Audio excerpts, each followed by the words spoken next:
سیاہ سانپ۔ رسول اللہ صلی اللہ علیہ وآلہ وسلم نے ایک بار وضو کے بعد موزہ پہننے کا قصد فرمایا، لیکن دیکھا کہ اچانک آپ صلی اللہ علیہ وآلہ وسلم کا موزہ ایک عقاب اڑ کر لے گیا۔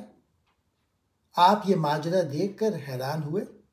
تھوڑے ہی وقفے کے بعد آپ نے دیکھا کہ عقاب نے موزے کا منہ زمین کی طرف کیا، جس سے ایک سیاہ سانپ گرا۔